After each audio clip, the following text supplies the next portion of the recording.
உலகம் உங்கள் கையில். அதாவது இது என்ன உலகம் உங்கள் கையில் திட்டம் என்னன்னு கேட்டா, செல்போன் ஏதாவது கொடுக்குற திட்டமா அப்படின்னா இல்லை. ஏன்னா உள்ளங்கைங்கிறது செல்போன் தான்.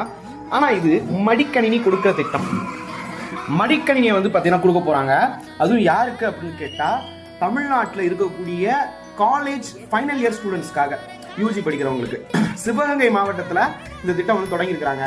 உலகம் உங்கள் கையில் அப்படிங்கிற திட்டத்தை தமிழக அரசு 2026 இந்த வருஷம் ஜனவரி 5ஆம் தேதி வந்து பார்த்தீங்கன்னா இந்த திட்டத்தை வந்து தொடங்கியிருக்காங்க. இது ரொம்ப முக்கியமான ஒரு ஸ்கீமும். ஏன்னா வந்து பெர்ப்ளெக்சிட்டி ஏஐ வந்து எனேபிள் பண்ணி இந்த திட்டம் வந்து பார்த்தீங்கன்னா அந்த லேப்டாப் வந்து கொடுக்குறாங்க. கான்ஃபிகரேஷன் ரொம்ப சூப்பராக இருக்கு. திட்டம் கொடுத்ததெல்லாம் ரைட்டு தான். இதுல வந்து பாத்தீங்கன்னா அரசு கல்லூரி, அரசு உதவி பெறும் கல்லூரிகள், அதை தாண்டி வந்து பாத்தீங்கன்னா ஆர்ட்ஸ் அண்ட் சயின்ஸ், இன்ஜினியரிங் எல்லாமே வந்துருதுப்பா.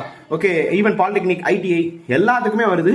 மற்றும் வந்து 7.5% இடஒதுக்கீடு வாங்கியிருப்பாங்கல்ல, அந்த மாணவர்களுக்கும் தனியார் கல்லூரியில இருக்கக்கூடிய இந்த தகுதி வாய்ந்த மாணவர்களுக்கும், தகுதின்னு என்ன சொல்றாங்கன்னு தெரியல, சோ அவங்க எல்லாத்துக்குமே வந்து கொடுக்குறாங்க.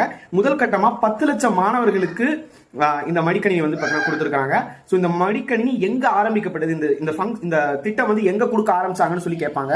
சிவகங்கை மாவட்டத்தில். ஸோ உலகம் உங்கள் கையில் அப்படிங்கிற திட்டம் எதனுடைய தொடர்பு கொண்டதுன்னு சொல்லி கேட்பாங்க. லேப்டாப் மடிக்கணினி வழங்கும் திட்டம். ஸோ ரொம்ப முக்கியமானது. ஸோ புரிஞ்சிருப்பீங்கன்னு நினைக்கிறேன். தேங்க்யூ. கரண்ட் அஃபேர்ஸ்ல கேட்க நிறைய வாய்ப்புகள் இருக்கு. ஒருவேளை இதே கவர்மெண்ட் கண்டினியூ ஆச்சுங்க, ஸோ நிச்சயமாக கேட்க வாய்ப்புகள் உண்டு. நன்றி.